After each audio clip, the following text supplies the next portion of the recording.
the best academy. Hi friends, welcome to Harish academy. ఈరోజు వార్తలు నిలిచిన జాతీయ అంతర్జాతీయ రాష్ట్రీయ అంశాల గురించి, వార్తలు నిలిచిన వ్యక్తులు, అవార్డులు, పుస్తకాలు, మరి క్రీడా సంబంధిత సమాచారం, ఒక్కొక్క అంశాన్ని వివరంగా తెలుసుకుందాం. ఈరోజు మన ఫస్ట్ టాపిక్ వచ్చేసి ఎన్నికలకు సంబంధించి. భారతదేశంలో ప్రస్తుతం ఓటర్ల సంఖ్య 99.1 కోట్లకు చేరిందంట. సో ఈ గణాంకాలను ఎవరు విడుదల చేశారంటే కేంద్ర ఎన్నికల సంఘం. సో ఇక్కడ కొన్ని బేసిక్ పాయింట్స్ చూద్దాము. దేశంలోనే అత్యున్నత చట్టం మన రాజ్యాంగం. రాజ్యాంగంలోని ఏ భాగం ఎన్నికలకు సంబంధించిన అంశాలను తెలుపుతుంది? 15వ భాగం. 15వ భాగంలో ఆర్టికల్ 324 నుండి 329 వరకు మనం నేర్చుకుంటాము. అందులో భాగంగా ఆర్టికల్ 324 ఏం చెప్తుంది అంటే కేంద్ర ఎన్నికల సంఘం గురించి తెలియజేస్తుంది. ఎన్నికల సంఘం. మరి ఆర్టికల్ 326 ఏం చెప్తుంది అంటే ఓటు హక్కు గురించి తెలుపుతుంది. ఓటు హక్కు అనేది ఒక రాజ్యాంగ హక్కు. మన దేశంలోనే అత్యున్నత చట్టమైన రాజ్యాంగం మనకు కల్పిస్తున్న హక్కు ఓటు హక్కు. సో ఇక్కడ అబ్జర్వ్ చేస్తే మరి ప్రస్తుతం భారతదేశంలో ఓటర్ల సంఖ్య ఎంత ఉందని ఎవరు రిలీజ్ చేశారు? ఇక్కడ కేంద్ర ఎన్నికల సంఘం. ప్రస్తుతం 1+2 బాడీగా పనిచేస్తుంది. సో ఇక్కడ అబ్జర్వ్ చేస్తే దేశంలో ఓటర్ల సంఖ్య పెరిగింది. గత ఏడాది జరిగిన లోక్సభ ఎన్నికల సమయానికి. గత ఏడాది జరిగిన లోక్సభ ఎన్నికలు ఎన్నవయ్యి? 18వ లోక్సభ ఎన్నికలు. గుర్తుంచుకోండి. సో గత ఏడాది జరిగిన లోక్సభ ఎన్నికల సమయానికి 96.88 కోట్ల మంది ఓటర్లు ఉండేవారు. ఈ సంఖ్య ప్రస్తుతం 99.1 కోట్లకు పెరిగింది. ఈ నెల అంటే జనవరి 25 ఎవ్రీ ఇయర్ కూడా మనం ఎలా సెలబ్రేట్ చేసుకుంటాము? జాతీయ ఓటర్ల దినోత్సవం. ఈ నెల 25న జాతీయ ఓటర్ల దినోత్సవం సందర్భంగా ఎన్నికల కమిషన్ నిన్నటి రోజున ఈ వివరాలను వెల్లడించింది. 18 నుండి 29 సంవత్సరాల మధ్య వయస్సులు ఎంతమంది అంట?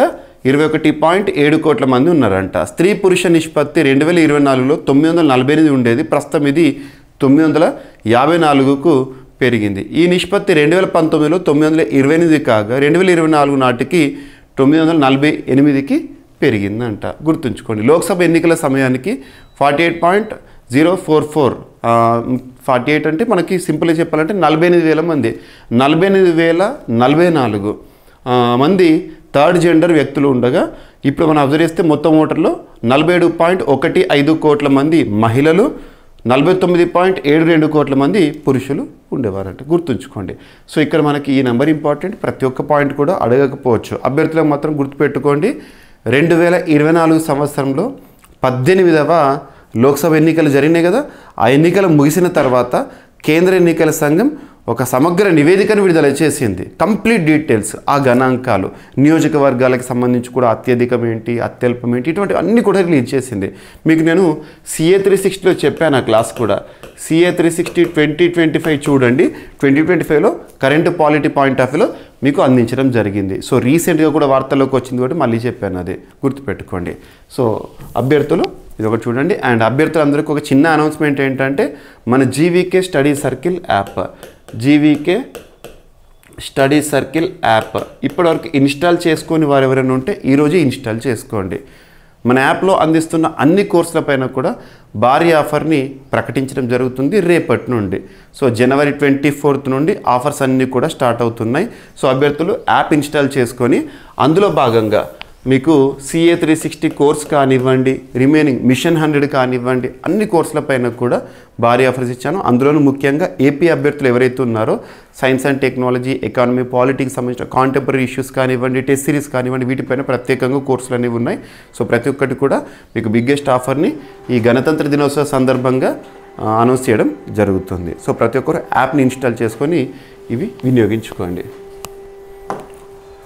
సో నెక్స్ట్ వచ్చేసి కొలంబియాలో ఎమర్జెన్సీ అనే అంశం వార్తల్లోకి వచ్చింది. అక్కడ చోటు చేసుకున్న అంతర్గత పరిస్థితుల కారణంగా కొలంబియా దేశంలో ఎమర్జెన్సీ, అత్యవసర పరిస్థితి. ఏ దేశంలోనైనా సరే ఎమర్జెన్సీ విధించబడుతుంది అంటే ఖచ్చితంగా పాయింట్ ఆఫ్ వ్యూలో మనం చూడాలి.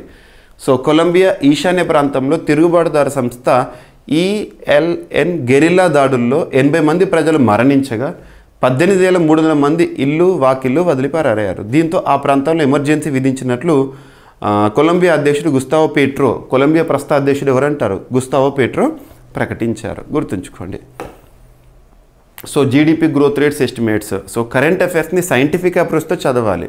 కరెంట్ అఫైర్స్ని ఒక సింగిల్ సబ్జెక్ట్లో కాకుండా మనం జనరల్ స్టడీస్లో భాగంగా చదివే ఈచ్ అండ్ ఎవ్రీ సబ్జెక్ట్ ఏదైతే ఉంటుందో అందులో వచ్చే వర్ధమాన అంశాలను ఎక్కువగా ప్రాధాన్యత ఇవ్వాల్సి ఉంటుంది. సో ఇక్కడ అబ్జర్వ్ చేస్తే ఈసారి జీడిపి గ్రోత్ 6.5 to 6.8% అని చెప్పేసి అంచనా వేస్తే ఎవరు వార్తల్లోకి వచ్చారు? డెలాయిట్ ఇండియా సంస్థ వార్తల్లోకి వచ్చింది. ప్రస్తుత ఆర్థిక సంవత్సరం అంటే ఏంటి? 2024 ఏప్రిల్ నుండి 2025 మార్చ్ 31 వరకు ఈ ఫినాన్షియల్ ఇయర్లో మన జీడిపి గ్రోత్ రేటు 6.5 to 6.8% ఉండబోతుందని అంచనా వేయడం జరుగుతుంది. ఏ సంస్థనంట?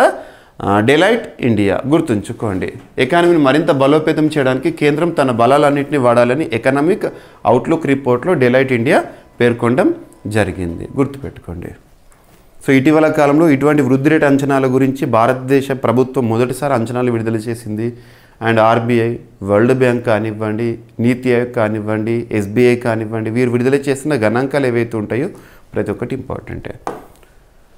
అండ్ ఇటీవల వార్తల్లోకి వచ్చిన ఒక ఫెస్టివల్స్ కానివ్వండి, మేళాలు కానీ, జాతరలు కానీ, వీటిని మనం కల్చర్ పాయింట్ ఆఫ్ వ్యూలో చూడాలి. సో ఇక్కడ అబ్జర్వ్ చేస్తే ప్యాంగ్సో పాస్ ఫెస్టివల్ అనేది ఇటీవల వార్తల్లోకి వచ్చింది. ప్యాంగ్సో పాస్ ఫెస్టివల్. ప్యాంగ్సో పాస్ అనేది ఏ రెండు దేశాల మధ్య ఉండే ఒక పాస్.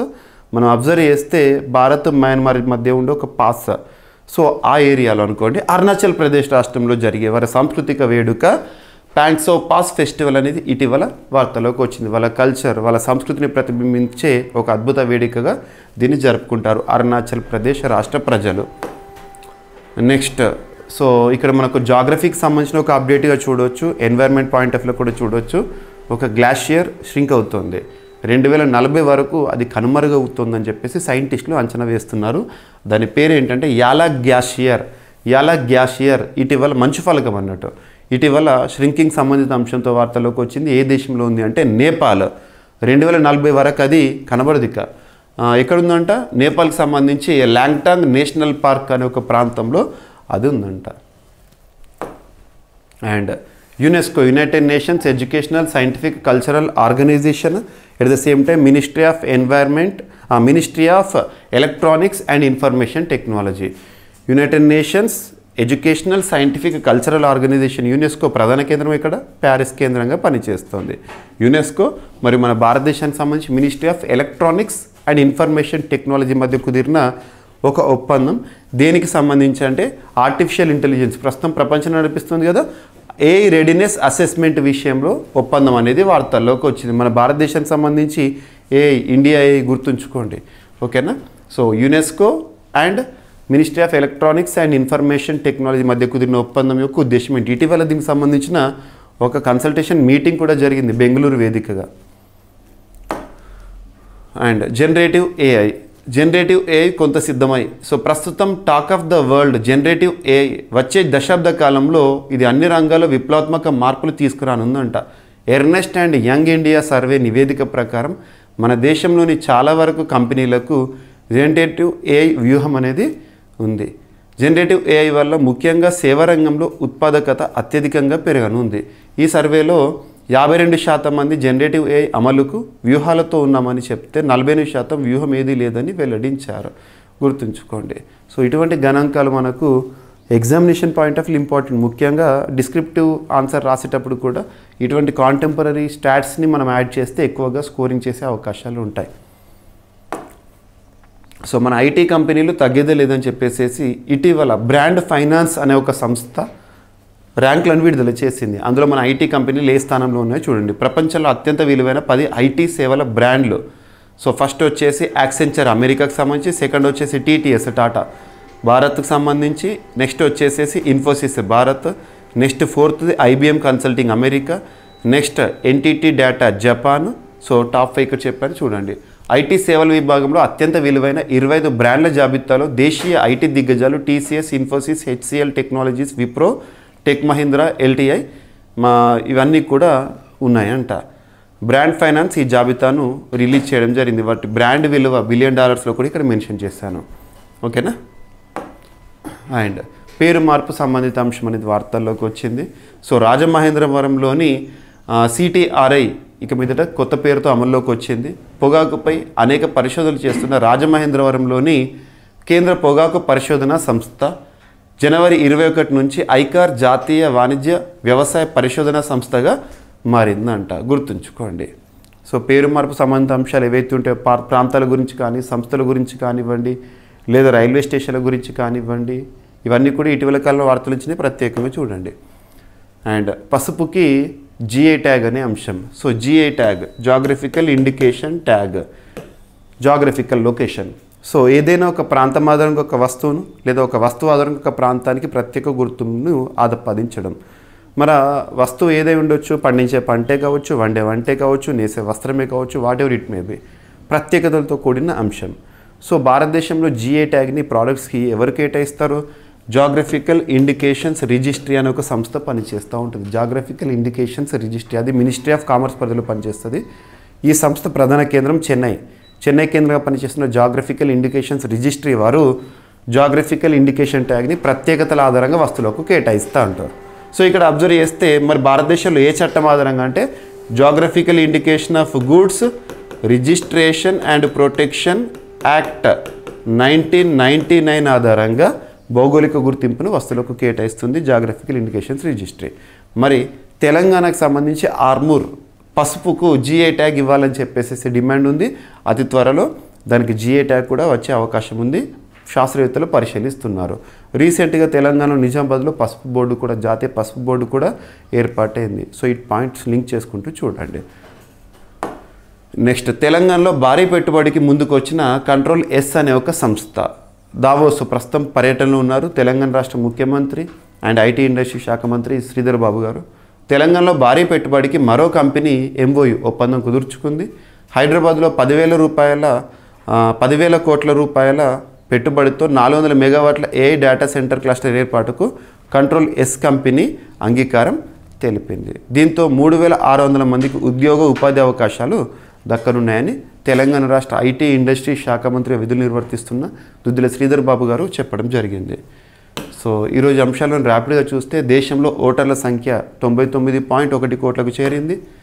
కొలంబియాలో ఎమర్జెన్సీ విధింపు అనే అంశం అంతర్గత కారణాల వల్ల.